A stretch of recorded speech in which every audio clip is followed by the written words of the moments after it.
Welcome, everyone. Welcome back to another live stream. It's your host, Danny Dhaiphong. Nuclear war is back in the geopolitical landscape as recent moves made by Donald Trump and his administration, as well as Russia's response, have sent a clear message that Vladimir Putin is preparing for the worst, despite the enthusiasm of latest talks. The Intermediate Range Nuclear Forces Treaty is now fully dead, with Russia getting rid of its own self-imposed restrictions, and the START treaty could very well be next. While the mood has softened, Putin's aim, while the mood has softened and claims of a deal acceptable to Russia has been supposedly offered by the U.S., huge problems remain. The U.S. Air Force recently sent a nuclear sniffer just off of Russia's territory, and Russia has not budged in its overall goal to win this conflict. Our next guest will help us parse through the truth behind the whiplash of the reality, and that is former British diplomat and geopolitical analyst Alastair Crooke. Alastair, thanks so much for joining me today. Always a pleasure. Thank you. Great. Yes. Well, you recently actually wrote an article talking about recent developments, Alastair, on your conflicts forum, Substack. And while I pull that up for people to see, I want your reaction to the latest developments. There has been talks between, of course, Witkoff and Putin that have just ended. However, just before this, we saw Donald Trump's nuclear submarine threat that then was followed by Russia announcing Reshniks and serial production, as well as the fact that Russia's foreign ministry has said that their own restrictions on intermediate range missiles has been let go of because of U.S. moves in particular, as well as NATO moves over the last several months to years. So talk about these escalations in this context as you've been following what's been going on in this conflict. I think this nuclear threat, so-called, of the two subs being, if you like, nuclear or higher class submarines, being, as Trump said, positioned close to Russia, misunderstands and miscasts the whole issue, and therefore the Russians, I don't think, will take this very seriously. These Ohio class submarines, essentially nuclear-equipped, nuclear-capable submarines, are second strike weapons. That is to say, after Russia putatively had made a first strike on America, the whole point of these submarines, which are deployed all the time, always, there are already two there. It's not as if he sent any purpose in sending any more. They lie quietly on the ocean floor. Quietly, because any noise, any engine start will be detected by the Russians, who have acoustics across the whole area, and they have killer subs who will follow these. So to suggest you're going to send them out in the open on the seas in Kellogg, the supposed advisor to Trump was sort of whispering, well, we'll send the whole fleet and they can cruise up and down. I mean, the whole point is that they are not flaunted. And no one of the Russians don't know where they are. That is the whole point of a second strike force, that it lies quietly, doing nothing, on the ocean floor for a period, maybe 2 months or whatever it is, and then they're relieved by another two submarines. And the point of this is really just to be there in case of a Russian first strike. That's all, not to threaten Russia. And so I think all of the Russians who know a little bit about, nuclear geopolitics will understand that both Kellogg and Trump, what they were saying was so ridiculous. Must have had the Pentagon pulling their hair out, saying, oh yes, what, you don't want us to send our whole second strike capability out in the open so the Russians can know exactly where everything is. Come on, that is the opposite of what we would do. So I don't think they would have taken this very, very seriously.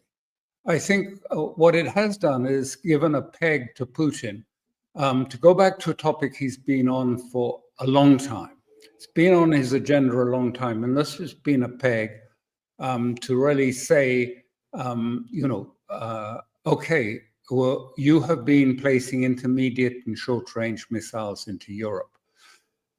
Yes, the INF treaty is out of, if you like, it's no longer valid at the moment, but we have been unofficially observing it and keeping to it. But now we're dropping that. We are going to actually have to respond to this by our own positioning of short and intermediate range missiles. And at the same time, no coincidence, I suspect, he mentioned the Oreshnik missile, not nuclear, but a hypersonic missile that can reach anywhere in Europe, is now in serial production and is in the hands of the Russian army and therefore is available.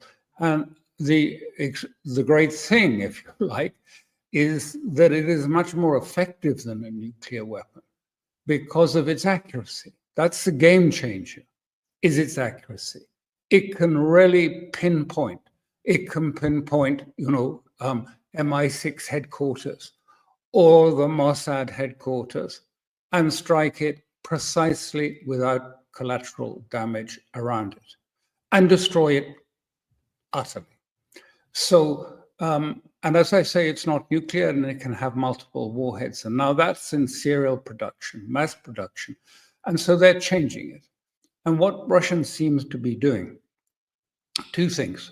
They've said, first of all, we need to be aware that in the Pacific and that area, Russia is also vulnerable too. But there we have our ally, North Korea. But in Europe, we are going to create a new security architecture.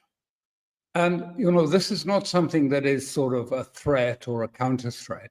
It is a new architecture because this is what Russia has said from the outset. Putin made this clear in the speech on the 14th of June. What is necessary, the root cause of the problem in Ukraine is, if you like, the lack of a security architecture which safeguards Russia and Russian interests. And we need to get round to the architecture. Well, the West is just ignoring the treaty and going on its own way. So Russia has decided that it's going to do its own architecture. Now, will this prompt the West to do something that it sorely needs to do, which is to reinstate or renegotiate an intermediate and short-range nuclear missile treaty, or not? At the moment, there seems no interest in this at all. You may recall, just to underline it, that the United States has put missiles in both in Poland and Romania.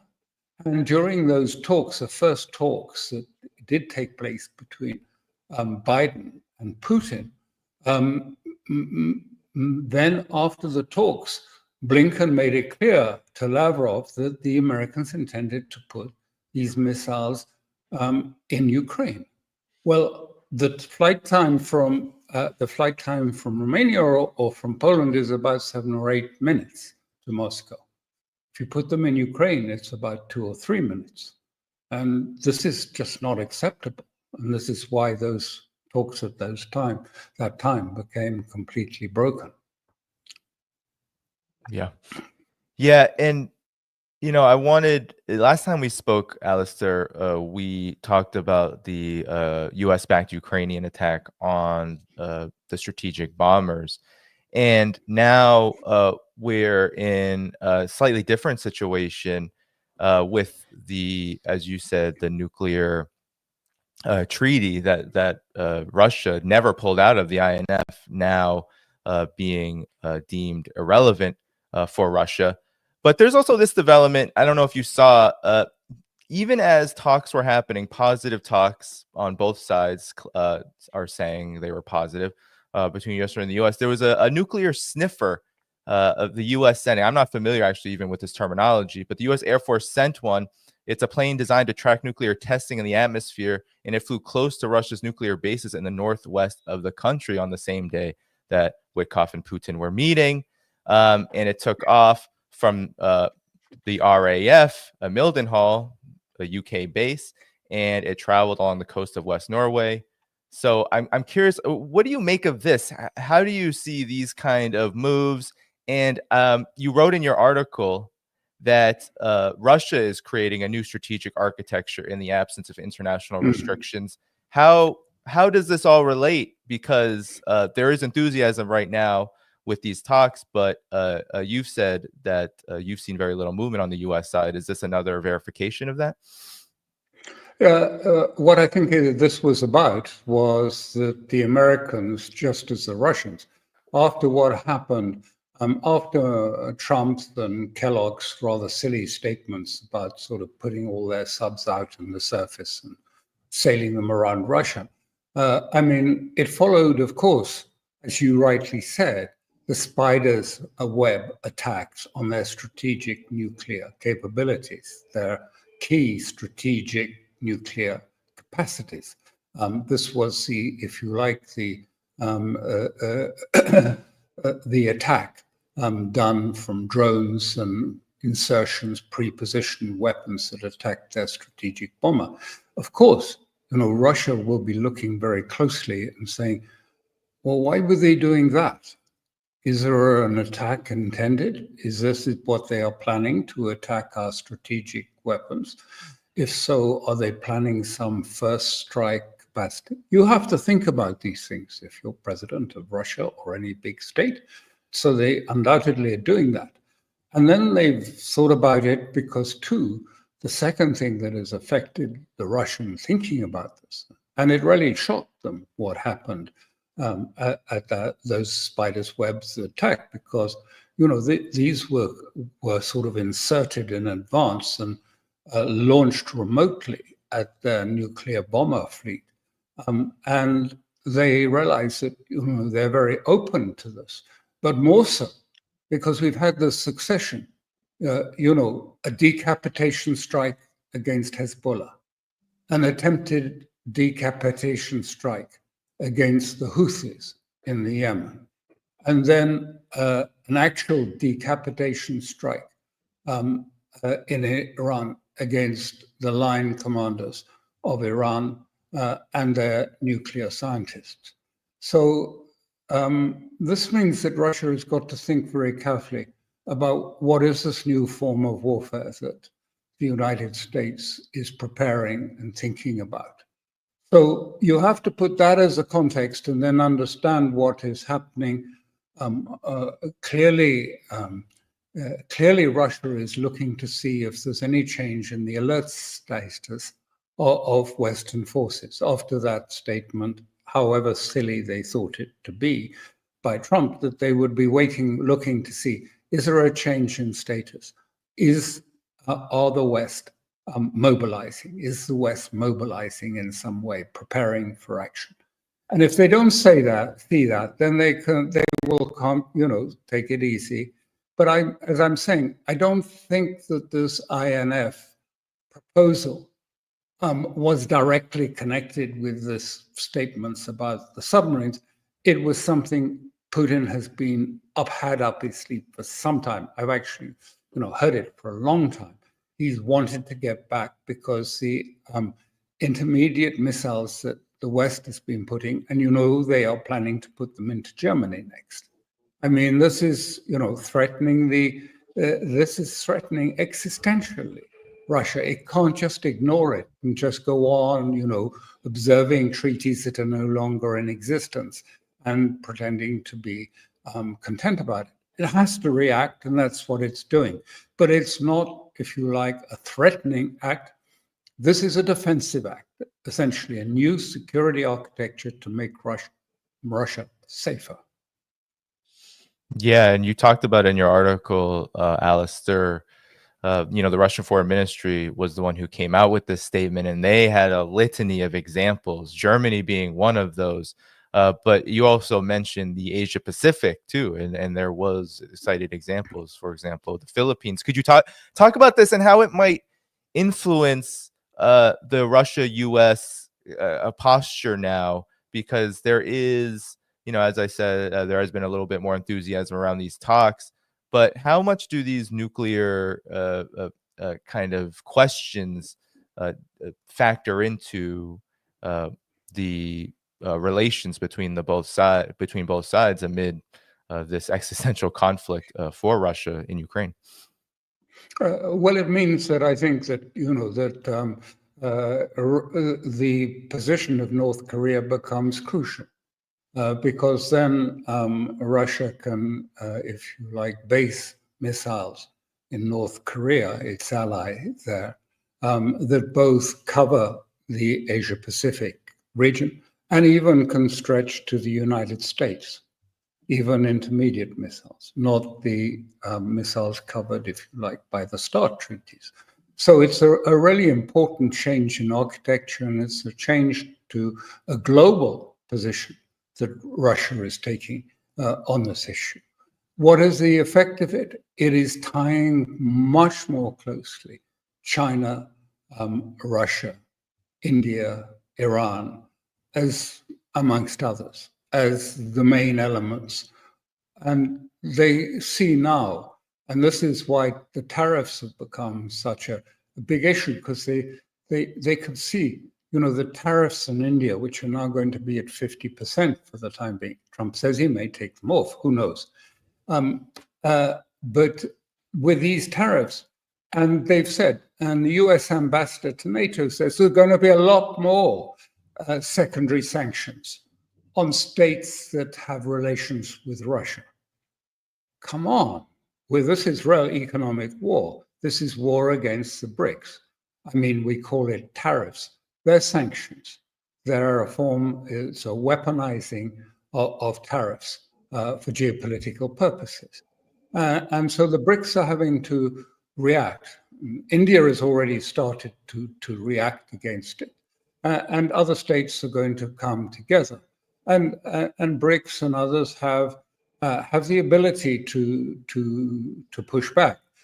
I don't think the actual sanctions I don't know if they've actually been announced on Russia, if there are sanctions announced in Russia.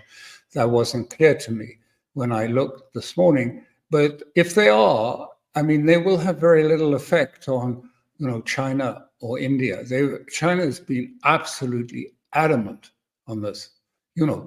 They've told America in no uncertain terms, I mean, bluntly for Chinese, who tend to be very courteous in their language and polite, but they've said, listen, when it comes to what we do in terms of buying our oil from either Russia or Iran, that's our business. It's not your business. We'll talk to you about direct trade relations between China and America, but stay out of these other areas. We are going to continue to have our energy security from Russia and Iran. So we're seeing a big sort of, if you like, pushback starting because it's now been made so clear with these tariffs that the United States is pursuing an economic war against the BRICS, and the BRICS have to find a way. It's no longer about economics or trade positions. This is a way that they have to fight for their autonomy and fight for their sovereignty, or else see it disappear and become, simply dependence on whether the United States says you can trade with this or that. And then they lose they lose then their sources of energy supply. Secure energy is no longer available. So it's a big issue. This the sanctions, and the ones on India particularly, are just very symbolic of this economic war that is being waged on the BRICS states, and they now see very clearly. Either they react or they lose their autonomy. Yeah, and President of Brazil, Lula da Silva, said that he is going to, because Brazil itself for example, in BRICS, doesn't really have power to negotiate with the United States, that he's going to be trying to organize BRICS states together to confront these tariffs. But Alastair, as you were talking, it brought me to Trump's initial reactions. He's been being slammed for these secondary tariffs, or we should call them sanctions, on India over Russia. And many in the Western media are saying, why are you singling out India versus China? This was his answer. So let's see what happens over the next. Yeah, you're going to see a lot more. So this is a taste. You're going to see a lot more. You're going to see so much secondary sanctions. Yes, ma'am. Let me. So there's a lot more to come, according to Trump. Yes. And I wanted your reaction to this too, because we have the nuclear, of course, tensions between the U.S. and Russia. We have the Ukraine conflict, which there are many terms still that have not been resolved. And then President Trump issued an executive order recently, where you're exactly right, Alastair. There hasn't been a statement of more sanctions on Russia, particularly, but in the secondary sanctions announcement, he called Russia to an unusual and extraordinary threat to the security and foreign policy of the United States. And it says, among other things, the importation from the U.S. of certain products of the Russian Federation, including oil, petroleum fuels, oils, and products of the distillation, will be targeted in these secondary sanctions. So, Alastair, how does this all factor into what often is this swinging back and forth between very cold, I feel like over the last several months, very cold talks between U.S. and Russia, not much happening, and then of late there's been more. So how does this all relate? Because it's mixed messaging. Well, you have to parse it. I mean, on the face of it, it looks, very belligerent. But actually, what I think it relates to, but this is just my personal opinion, but what I think it relates to is that, in fact, the president, although he has many executive, if you like, abilities enshrined in the Constitution, that of tariffs and revenue raising is still, and constitutionally, lies with Congress. He is getting around this by invoking an emergency act, saying that the United States is in an emergency, and under the Emergency Act, that this is legitimizes his ability to impose sanctions and secondary sanctions on other people. So I think that is what we're seeing. It's partly a sort of attempt to bypass the legal problems that actually this is the preserve, or Congress is supposed to issue tariffs, decide on tariffs. He has many other executive powers, but this one is with Congress. So I think that is probably explains what we're seeing. And these powers are wending their way through to the Supreme Court. And I wouldn't be at all surprised if it's not too long before the Supreme Court reasserts the right of Congress to have overall control over this aspect, i.e. revenue raising and tariffs, is there preserved under the Constitution. So we're going to see these come through. And so he's being, I think, very meticulous in saying there's an emergency and a threat to our nation by Russia. I mean, it's nonsense. There isn't a threat to the US from Russia. But I think it's all about finding a way around this legal problem before the, if you like, Supreme Court rules against him. Sure. And I wanted to pull up, because I'm curious if this has any effect at all on Russia, because some have surmised, Alastair, that Lindsey Graham is running the foreign policy show in many respects for the Trump administration. And his comments are very, especially on social media, but just in general, have been very instructive. He talks about how he completely understands and applauds Donald Trump's decision to hit India with the 25% tariff because India insists on purchasing Putin's oil to prop up the war machine, allowing the bloodbath in Ukraine to continue. And he's put the world on notice Trump has, that if you continue to buy Putin's oil, you will no longer be able to have access to the American economy. Well done, Mr. President. You are the strong and decisive leader the world has been waiting for to end the Ukraine conflict. Does this have any impact on Russia, Alastair? Because if you listen to Lindsey Graham, he would convince you, or attempt to convince you if he's unconvincing, that it does.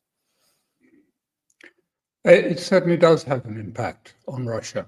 And one of the aims of this meeting with Witkoff, which has just taken place, for the Russians was to understand actually what are the limits of power that are imposed on the president. It's quite clear that he is, to a certain extent, entrapped. The Epstein case, it shows no sign of lying down and dying. In fact, it's metastasizing all the time into something more extensive. And he is having problems with his MAGA supporters.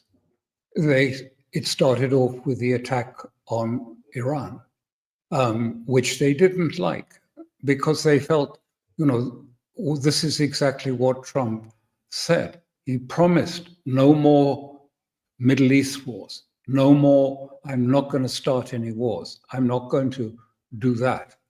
And then he attacked unprovokedly and in a surprise attacked Iran, if you like. Out of the blue, more or less. In fact, it was concerted to a certain extent with Iran, but it was out of the blue. And they were supposed to start negotiations on the following Sunday with Witkoff, who was already sort of preparing to go there for further talks. And then, bang, they were attacked. So what they're asking is, in effect, what Putin, and I'm putting it in much more boldly than Putin, who's very careful in his language, would say, but they are questioning who really is in charge of the United States. Is Trump in charge? Is he able to do things? Is he in charge in the sense that he has the capacity, he can say things and mean things and then do things? Otherwise, what's the point in the relationship? That's what a relationship is about. Both sides have to have confidence that the other side says things that they mean and that they're able to implement. And after all, at this stage, even in the baby steps that we had at the beginning, normalization of the relationship between states largely starts off by the simple things. You have embassies and diplomats are posted to each other's states, and you have aircraft flying between them. None of that has happened. Nothing. And so there are those in Russia who say, well, is he serious? And if he's serious, why doesn't he do something? And I've said before, one of the things it would be so obvious to do is all the pressure coming from Europe to fire missiles to the extent of Russia, deeper and deeper into Russia. Well, that is based on a presidential finding by Biden that authorized the CIA to mount, if you like, missile attacks into the depth of Russia. Well, it wouldn't be very difficult for Trump to come up and say, well, yeah, there was this finding during the last administration, but who knows, it could have been signed by the auto pen. I don't even know that it's valid. So I've told the CIA to stop it. But it doesn't happen. So Russia looks and they think, is he really able to come to an agreement? What is entrapping him? What is stopping him? And the first answer to that question is that the Senate is trying to stop him.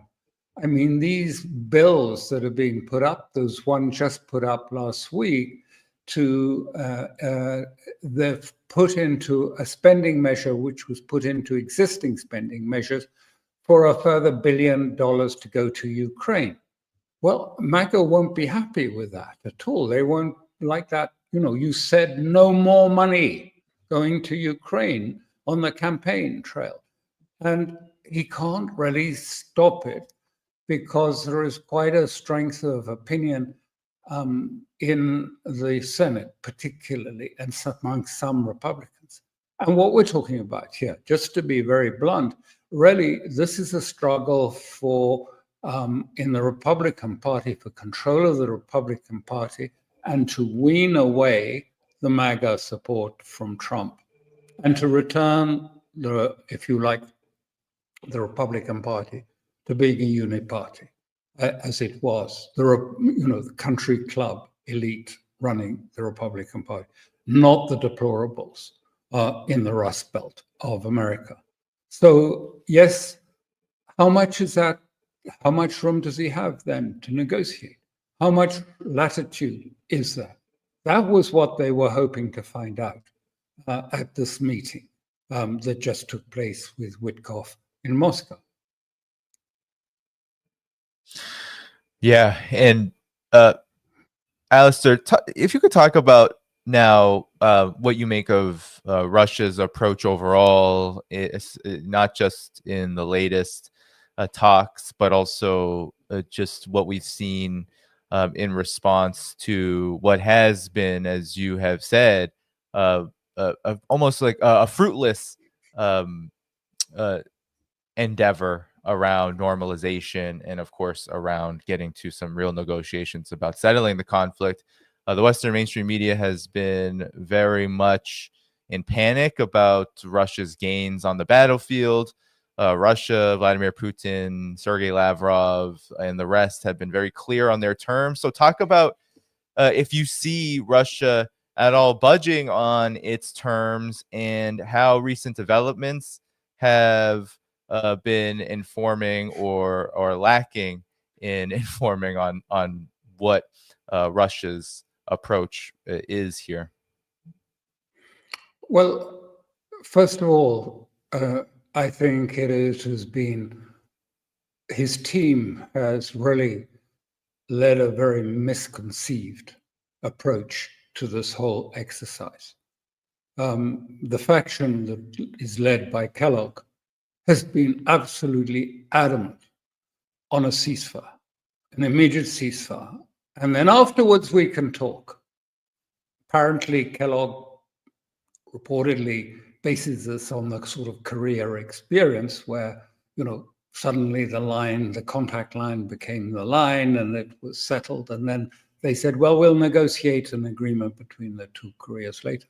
Well, here we are, how many years later? And there's no agreement. And there was no political solution. Putin understands that. And he understands that the aim of this is to provide the United States with a sense of victory. That if the conflict is so-called frozen, they keep saying it's a frozen conflict. It's not been a frozen conflict. It isn't a frozen conflict. The front line is moving every day. But they've insisted it's a frozen conflict. And the purpose of that freezing of the conflict is to preserve enough of Ukraine, rump Ukraine, that they can then rearm, come back and attack and be a platform for further attacks on Russia. And, no one in Russia accepts that. They all understand that exactly, that's what the Western intent is to sort of, if you like, preserve enough and to have a ceasefire and to put NATO in to sort of monitor it. So while they, bring in NATO training, NATO weapons, and then prepare, Putin was fooled by that once. He's not going to be fooled by that again. And I was in Russia not so long ago, and the mood is quite changed. The Russians as a whole, and I was partly in St. Petersburg, which is a very liberal capital, but everyone understands now exactly that, the West is just using this Ukraine pretext to position itself to try and further undermine and weaken Russia. And so there's a huge support. I mean, people say, oh, well, it's not supported and everything. That's nonsense. You only have to look at the voluntary conscripts applying to join the Russian army. I mean, if it was suffering badly, if it was failing, people wouldn't be volunteering 35,000 a month like that to join the Russian army. You would be going off and finding something else to do. But that's what's happening. And so there is support for Putin. They understand that Putin is, if you like, playing chess with the whole of NATO and with the Western world, and that he has to prevail because it's an existential need of Russia to prevail in this conflict. Yes, and how much then, Alastair, is the ceasefire talks then, or ceasefire talk when it comes to the U.S., NATO side, Ukraine side? They talk about it far more than Russia talks about it, especially of late. You wrote in your latest piece about how Russia is seeking to comprehend the various constraints on Trump. You wrote that Ukraine was on a path of a slow fuse self-destruction, I think you put it as. And so talk about the condition of Ukraine in this respect, and of NATO and the US side, because I'm wondering if ceasefire talks are more about them, more about their situation than about Russia's particular needs and desires. Well, of course, I mean, Europe and the United States are desperate that there shouldn't be a great defeat, that it shouldn't be like Kabul, and the sort of fall of Kabul and the terrible scenes of the, fleeing out of Kabul, that shouldn't be repeated from Kiev and other parts of Ukraine. But certainly the Ukraine is under their military forces are effectively in the first stages of collapsing. Particularly Pokrovsk is the hub, the center of it, but it extends up the whole line. And you recall Hemingway's old anecdote, old adage about bankruptcy. He was asked what bankruptcy was like, and he said it starts off slowly, slowly, slowly, and then very fast. And there are signs that things are already becoming very fast. There's a great deal of disillusion amongst the military commanders. They don't like to be told, you've got to defend this village to the last man, when the Russians simply are overpowering in numbers and in military support. So it is on the point of collapsing. Does Trump understand this? Maybe he's occasionally made comments about the fact that maybe it will be the military situation that will define the outcome. And he's right on that. That's right. It is going to be decided on the battlefield, not in a negotiation between in Istanbul. It'll be decided on the battlefield. The details, maybe, yes, will have to be sorted out in Istanbul. But yes, it will be decided on the battlefield. And it's looking as if it's getting closer and closer to a final resolution, a denouement of this conflict. And that's why he's so desperate to get something that can be presented to the American public as, America won again. We haven't been defeated. We really won in this, and Russia has been weakened by this whole process. I mean, of course, it's just nonsense, but increasingly the West relies on narratives rather than facts on the ground to persuade people. We can always construct or craft a narrative to suggest that it may look like defeat, but really it was a win. But it's becoming less and less credible, and everyone understands that. And Europe, in particular, is in a sort of state of despair over it, because so much of the EU, their ability to preserve the EU, hinges around the sort of rallying around the flag of Ukraine, pretending that Ukraine is somehow Europe, which it isn't, but pretending it's somehow Europe against the terrible Slavs. I mean, it's just an identity politics that was first started by Zbigniew Brzezinski back in the 70s when he wrote his great chessboard and said, whatever we do, if Ukraine is part of Russia, then Russia may end up controlling the heartland of Asia. If Russia without Ukraine is just a regional power. So the purpose of American policy is to make sure that Ukraine is outside of the sphere, the geographic, the military sphere of Russia. That is our aim, and that's what's being pursued. And the ceasefire talk is just a tool to that end. Yeah, and I'm so glad I have you here today, Alastair, because I haven't even covered this to a certain degree, but I wanted your analysis of the situation then with Vladimir Zelensky. As I said before, it appears Ukraine is talking a lot about ceasefires, talking a lot about after the war of late. He's been having talks with Trump, with the EU, with Ursula von der Leyen regularly. And I just wanted to highlight this part. Ukraine seeks a real and fair end to this war. And of course, emphasizing the importance of Europe, as has been the case. But it's this language talking about after the war that is much more common. Talk about Zelensky's position and why Zelensky might be talking more and more about after the war now than at any point of its tenure. Because there's been a sea change in Ukraine, and defeat is now apparent to all of the military, Ukrainian military. It's even apparent to European military leaders. They can see that, the defeat is inevitable. How long it'll come, and they're just trying to slow it down and try and find some way of, postponing it or pushing it back sufficiently so there will be, something left that they can then build into another, if you like, NATO proxy in Ukrainian territory. But of course, this is why the special operation was cast from the beginning to say that Ukraine has to be neutral and that its ability to have arms and weapons will be limited, and it will have to eschew any attempt to join NATO.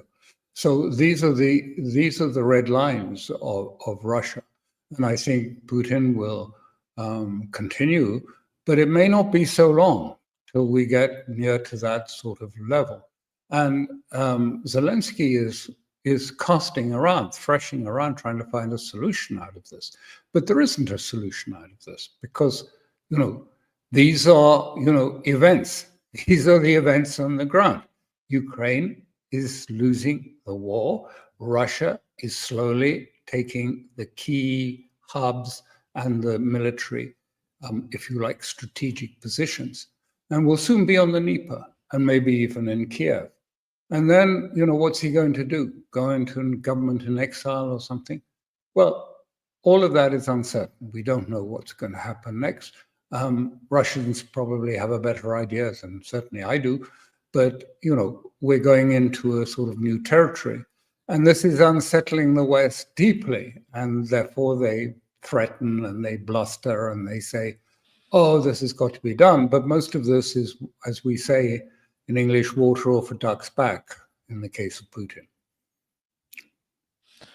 Yeah, and and that's what I wanted to ask you about next is what exactly is happening to Zelensky. Even Kiev Independent, Ukrainian media is talking about his popularity sinking. Of course, there were these protests that were about institutions that were set up almost to prop up the Ukraine war, like NABU, and yet it's those who are supportive of that who are protesting him because of moves he made around these so-called anti-corruption agencies. So what is happening? It feels like things are imploding, but what is your understanding of that?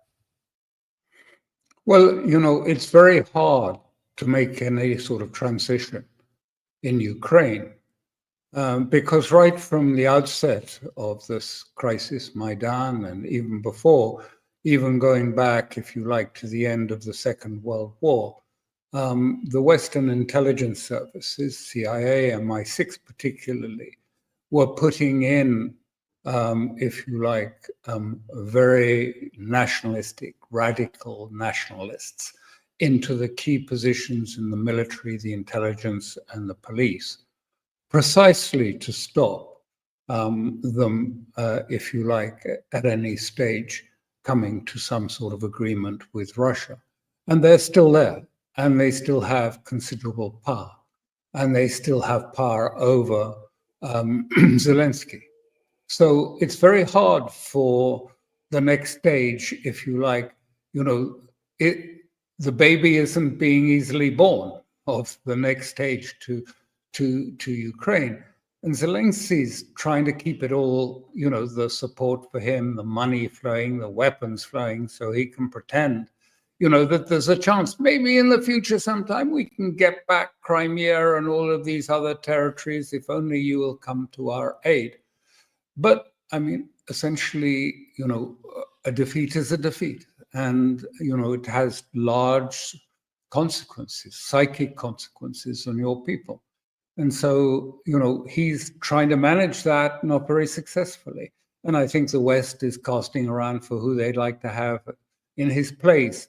But there isn't really a very obvious example. And of course, behind him stand really, the nationalist zealots who may not be willing to let him go. I mean, telling him, you go forward, you're on the front line. And behind him stand the bayonets.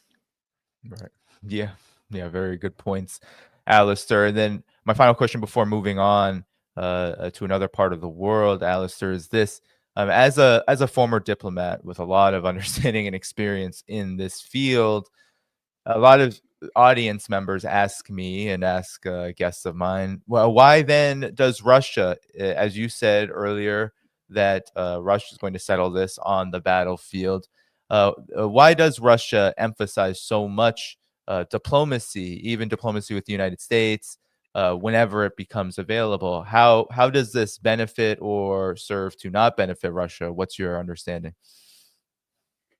I think the first thing I would say is that, I, as a person who's done these negotiations, it's always essential to keep a channel of communications open, to have some ability to communicate with your adversaries or with the other side, if you like. So I think it's very important to do that, because sometimes, events can lead up almost to the brink of war because of a misunderstanding, a stupid sentence, misunderstood or something. I've been in that situation where something nearly exploded and everything went to pieces, and it was just a misunderstanding that existed. So channels of information, channels of communication are important.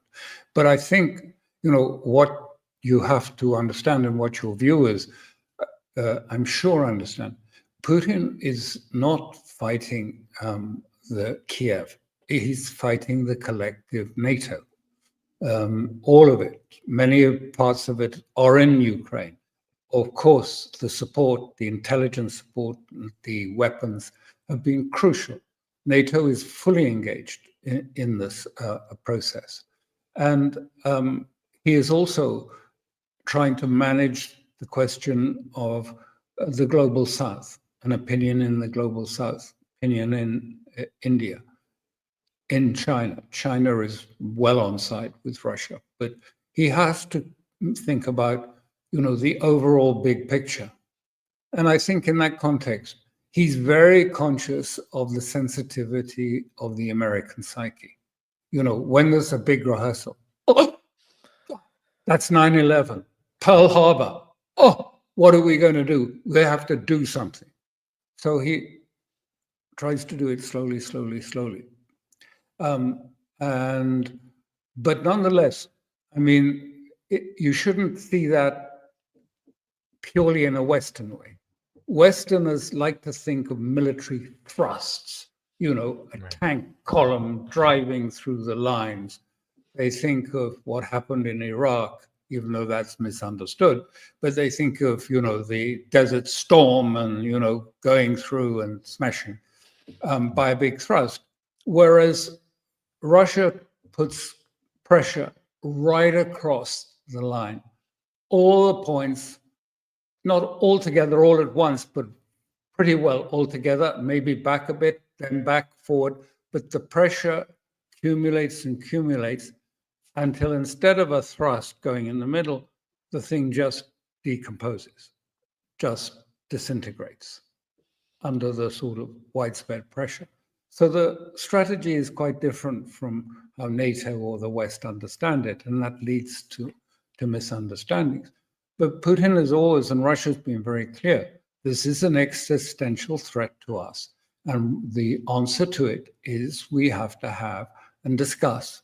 And they're willing to discuss it. They even put out papers, I think in December 23, saying we need to have a proper security architecture in Europe. And I think that this must be perfectly obvious to everyone who's watching this video. We do need that because none of us want to end up in something that escalates into a nuclear war. And then finally, as I said, finally, before getting on to the next part of the world, last question on this, Alastair, is this: do you find that some of my channel have been on here and said that, you know, the only way to enforce that kind of security architecture, the only way to address the root causes, as Russia has put it, to fully achieve demilitarization, denazification of Ukraine, is to essentially move into a mode of not only breaking down the front lines, but taking Odessa and then moving even forward, even to the point of where political control in Kiev is dictated by Russia. Do you see it this way, or is there another path out of this? Oh, of course. Of course, I mean, Russia, I don't know. Of course, I'm not privy to their plans. But, you know, Odessa is the key to the Black Sea. And the West and NATO have been trying to get hold of the Black Sea for a long time, for 200 years or so. It's been and would be, of course, if the West held Odessa, there would be a direct threat to Crimea. So I would think it would be unlikely that they would leave that. How far they go, I mean, I think, you know, I've been in situations, I mean, I'm not a military person, but I've been in Afghanistan. It's amazing how quickly when something, it's like an avalanche. You know, you start off with a little change and then suddenly things slip and slip and slip. And you know, you shouldn't, you know, once it breaks down, it can break down very quickly.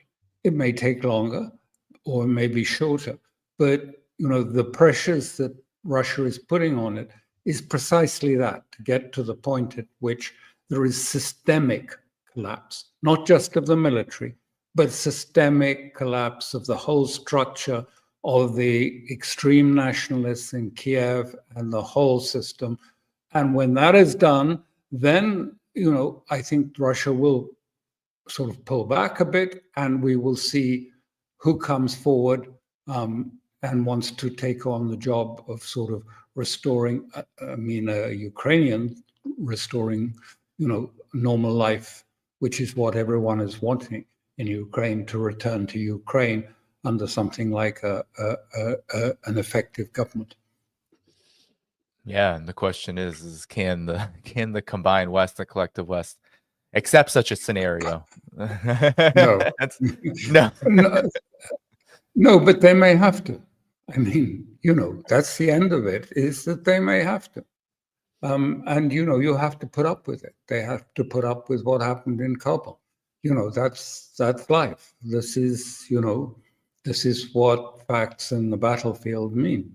You know, if you're defeated, and it's painful. You have to pick yourself up, pull yourself together, and accept it. It is going to be very hard, harder for the Europeans than for America, because they've suffered a whole series of humiliating defeats in the financial field. And the European Union, you know, really only has this glue.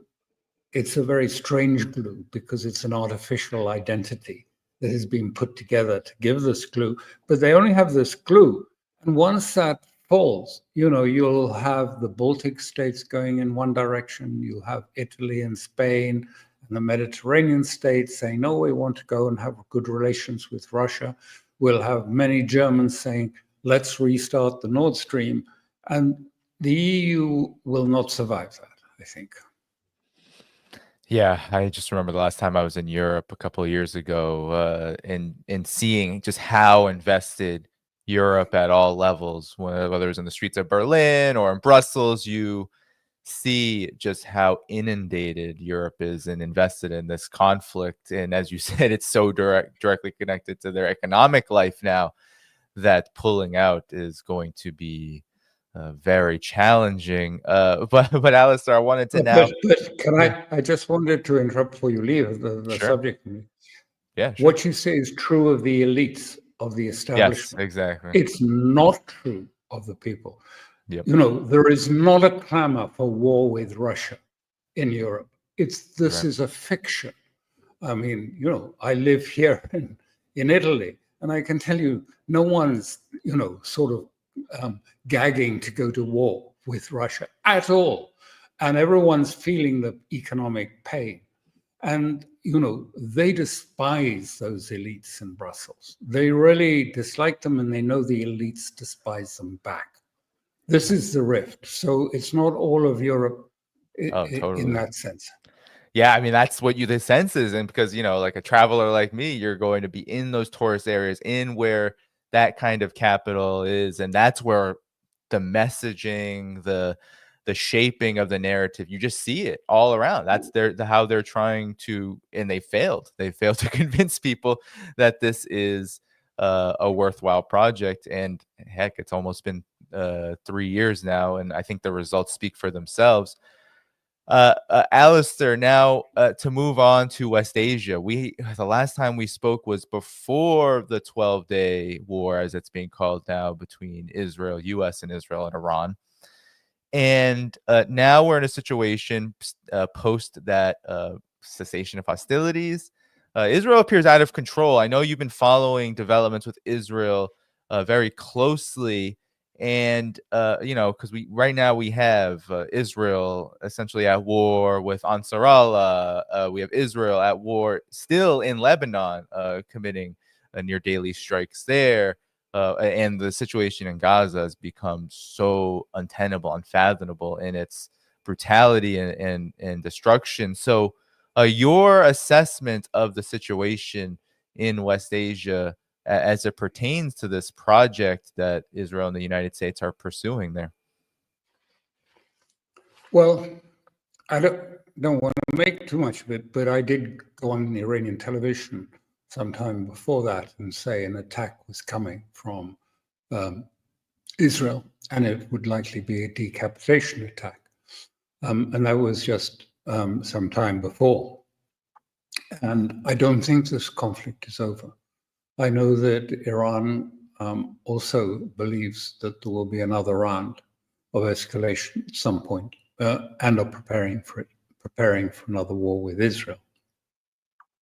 Not in the immediate future, perhaps, but you know, they are rearming, getting air defenses sorted out, changing the structure, the command structure. There's a new command structure just been announced to bypass, if you like, the strategic defense system that was too cumbersome. So they are thinking in those terms. The issue is, I think, too complicated to go into in the time we've got. But if there is another strike on Iran, on its nuclear sites, Natanz, Isfahan, etc., it will be pointless, because it seems, and Israel and the United States are agreed, that most of the enriched uranium, with either removed before, is accessible to the Iranians. It's not going to be complicated to restart the system. It's not going to need great big, you know, centrifuge halls to do it. It can be done in a very small way and just as effectively if they wish to. And that is a decision that we will see. If they are pushed really hard by the Europeans with snapback, That is the provision in the JCPOA to restore and make mandatory all the sanctions on Iran. Again, there is this provision. Europeans said they will enact that, will trigger that provision. If that happens, then I think we'll see Iran leave the NPT, the Nuclear Proliferation Treaty. It takes about 3 months to leave it, but they will probably leave it at that point and will become effectively an ambiguously defined nuclear state. So I think that's where we will probably be going with Iran in that time. On the question of Gaza, it's been a case really that, again, we spoke about it earlier, but Trump seems to be trapped by Israel firsters in America and by Israel itself. To begin with, it looked as if Witkoff would be really, a bull in a china shop and would go and really, get a ceasefire. Hasn't happened. He can barely even get, end the famine, the starvation of people in Gaza. And all that we see at the moment, I think it's going to be happening about now. There's supposed to be a security cabinet meeting in Israel starting soon, which will be the decision to occupy Gaza militarily. Even though that, and this is explicit now in the narratives in Israel, even though that means probably the deaths of the remaining live hostages held in Gaza by Hamas. And the chief of defense staff is opposed to this. And there are others in the defense and security establishment who say this is going to be an appalling decision. It's going to be a defeat. Israel is going to be defeated in Gaza and are opposed to this. But it looks as if Netanyahu will ram this through, the decision to, if you like, occupy Gaza. What that's going to mean, is basically the ghettoization of Gaza preparatory to the removal of Palestinians out of Gaza. A grim, grim prospect. But the military, they don't have the resources. Their troops don't really believe in the mission. They are tired. Many of them are reservists and are unhappy at serving. And so there is a great division in Israel about this process. The hostage families, clearly, for obvious reasons, are deeply disturbed because an attack on this would be an attack on those areas too, where Hamas are believed to hold hostages. So at that point, they will probably be killed.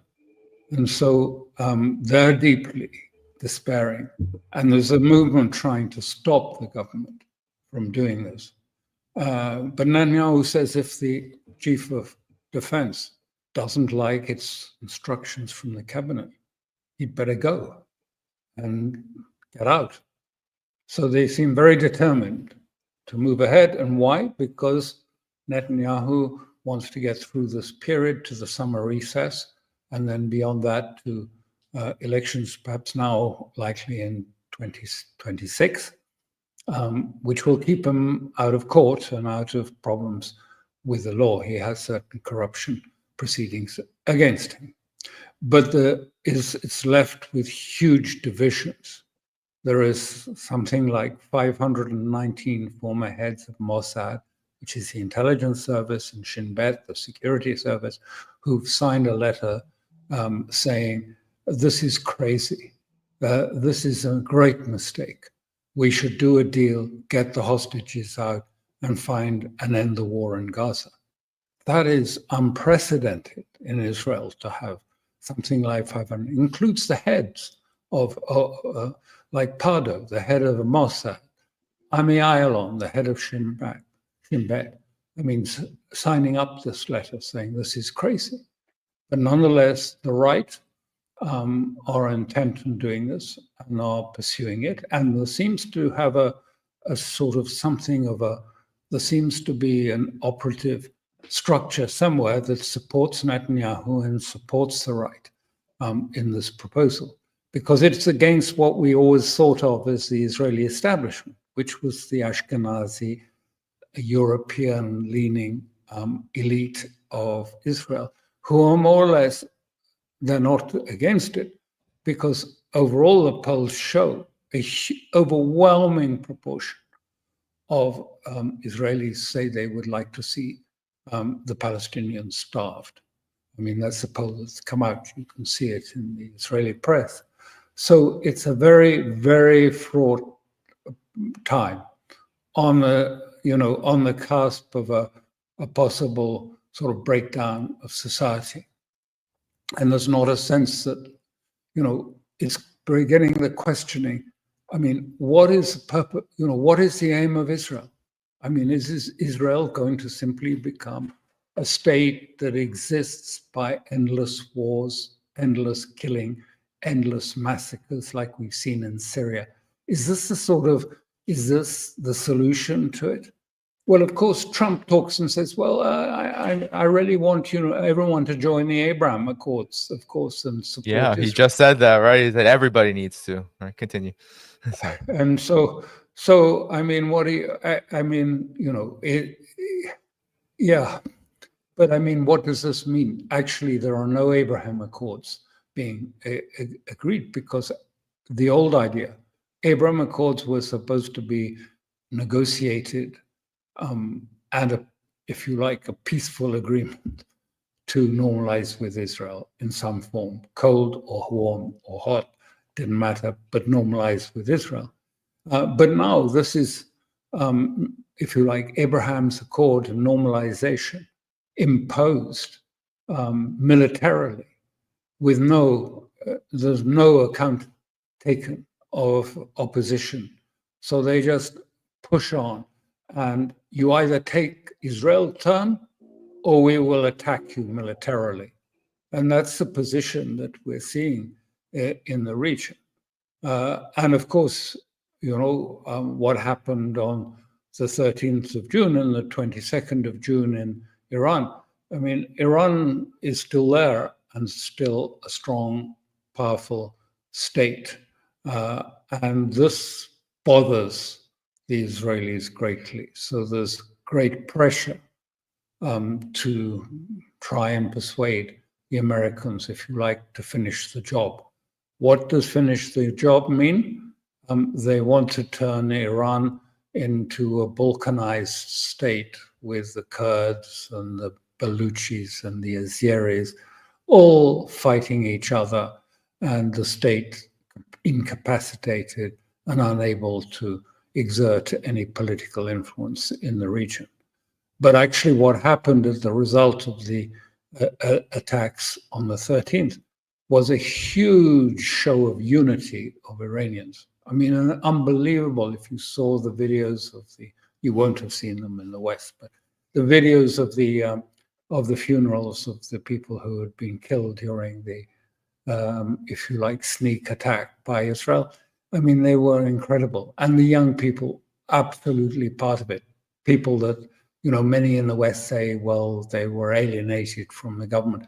They are not. They're fully behind it, and they're fully behind the supreme leader has emerged as an icon, as a rock star in all of this.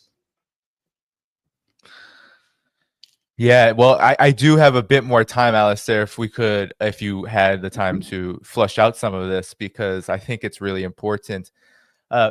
Earlier, as you were talking about the potential of a full-scale occupation of Gaza, it made me think about this whole notion of Greater Israel that especially the Likud party is very much committed to. And I wanted to ask you, though, is this even possible? Because whenever I read news about what's going on here, yes, there's the destruction, there's the famine, there's the genocidal consequences of Israel's war.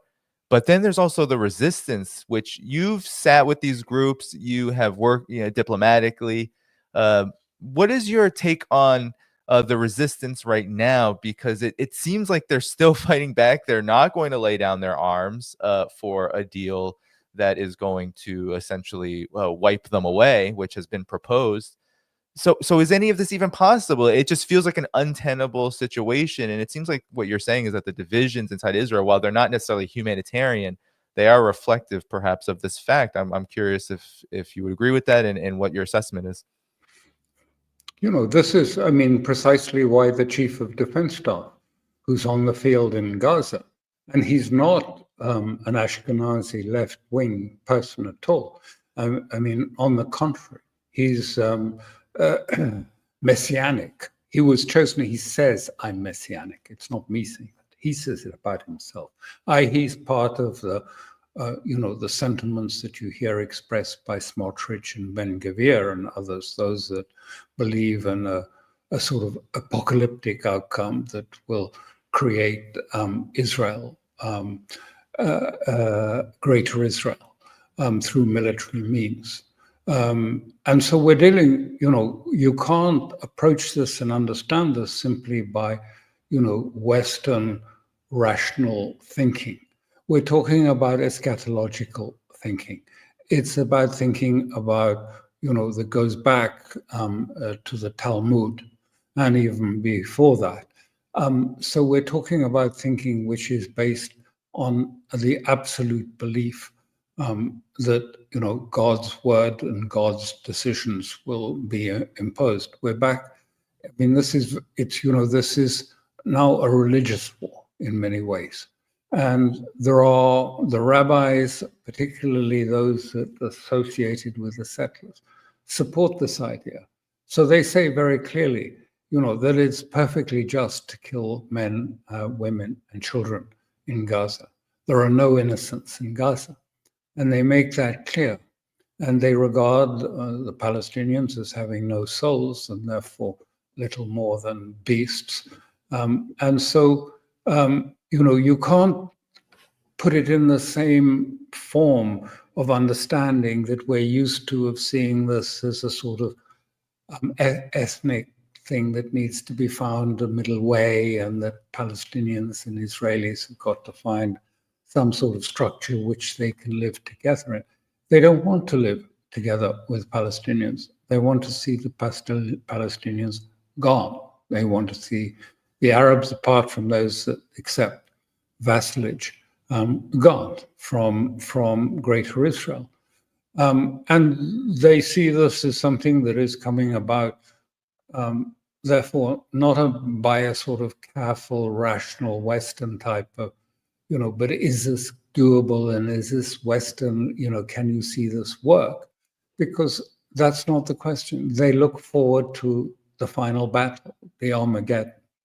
And they've said that very clearly. People like Smotrich, I remember seeing a video of his from several years ago, and Smotrich was saying very openly, and he said, listen, we're doing what we can. But until we can get a judicial reform, i.e. a change in the judicial constraints through the system, what we really need is a big crisis or a big war. And then we can finish the project of Greater Israel. So we're talking about a very different, sets of belief and sets of understanding of the world. And they don't come together. And the West tends to look at these things simply in terms of strategy and who has power here, who has power there. Let's, cut it in half. It's not. It's something quite different. And you're dealing, if you like, with the people in the Palestinians who are prepared to sacrifice, even sacrifice their lives and their children for the sake of their people in the future, even if they're not going to be there to see it. This sort of sense of self-sacrifice is something that Westerners find almost impossible to comprehend. How can this be?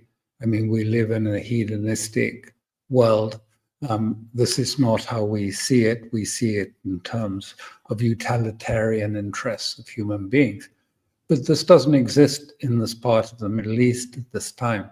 It's eschatological, and they are moving in that direction. What can stop it? Self-destruction, essentially self-destruction. Will they take it to the point at which Israel will self-destruct? Because ultimately, at the end, facts do matter, events matter, and things may end up in the form of self-destruction.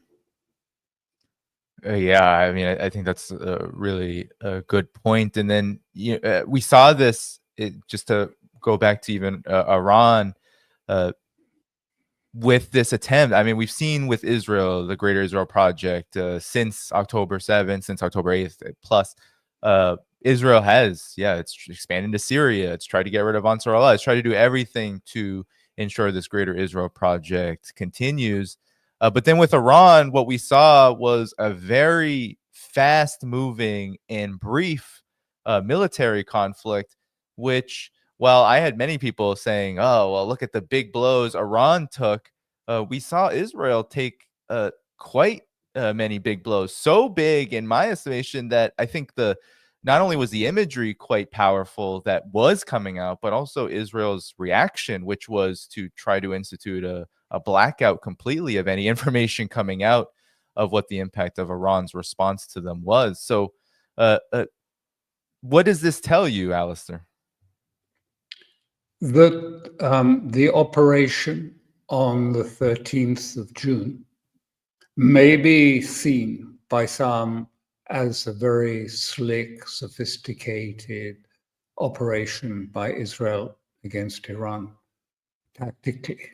But strategically, it was an utter failure, because the purpose of this decapitation of the line commanders of the military and of the scientists, and of the insertion of MEK and Kurdish operatives into Iran to fire anti-tank missiles and missiles at air defenses, was supposed to collapse Iran like a house of cards. Washington is enamored of what happened, first of all with Hezbollah and in Syria. And they imagined the decapitation was going to bring about the complete collapse of the state of Iran, and they would be immobilized, unable to act, unable to do anything in response. And they got it completely wrong, because what happened was, yes, there was about 8 hours in which there was confusion, and there was the air defenses didn't work for about 8 hours because of a cyber attack. The Iranians fixed that. They appointed new commanders. Supreme leader took command, and they retaliated. And they retaliated very severely. Israel was attacked as it's never been attacked before. It's even now unwilling to admit to what the damage was inflicted on strategic targets, but it was inflicted absolutely accurately on those targets. And so strategically, it was a complete defeat for Israel. In fact, I saw a senior Israeli diplomat was speaking just now and said, our entire security structure was completely defeated on the 13th of June in front of the whole world. That is how serious it was. What was the damage to Iran? Well, they lost people, and people are very, Iranians, of course, were sad about that. But in fact, it's brought the whole nation together and given it determination and strength. And they are preparing for the next round.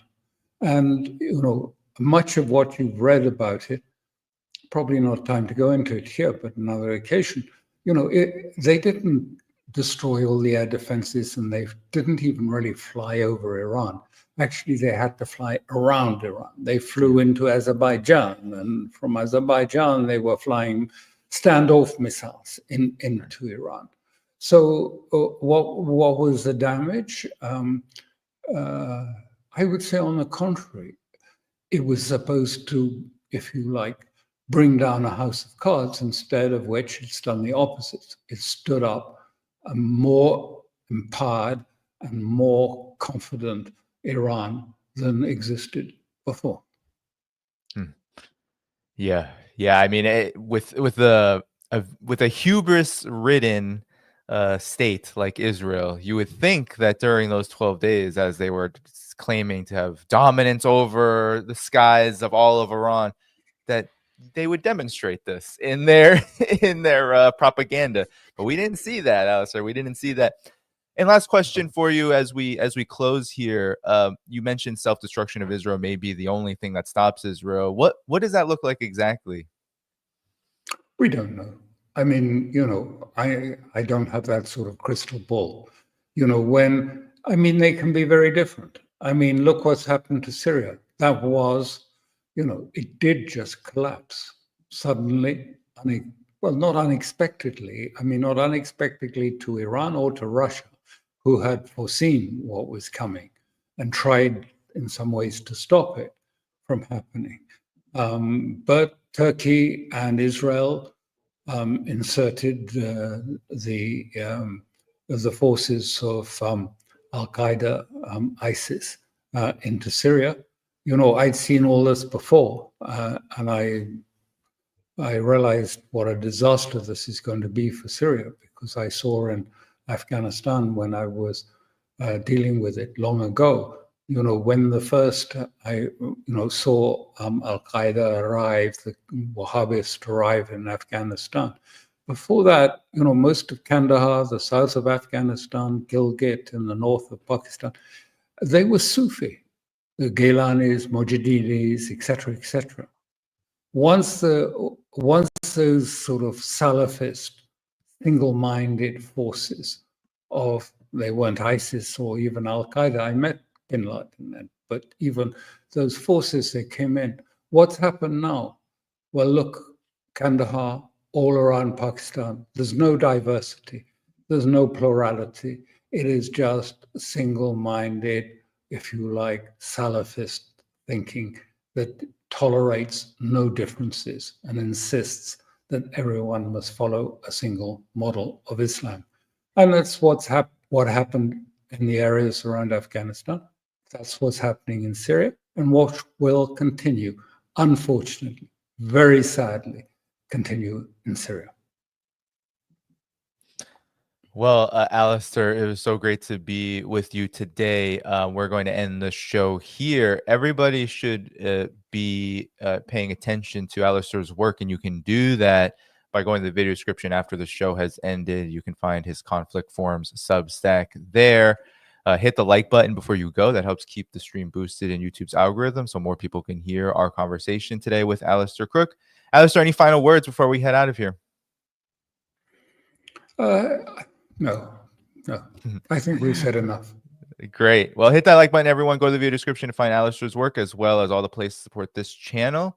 And we will have to do this again, Alastair, at some point in the near future. It was great to be with you. Take care, and we'll head out. Good night, everybody. Thank you very much. Thank you.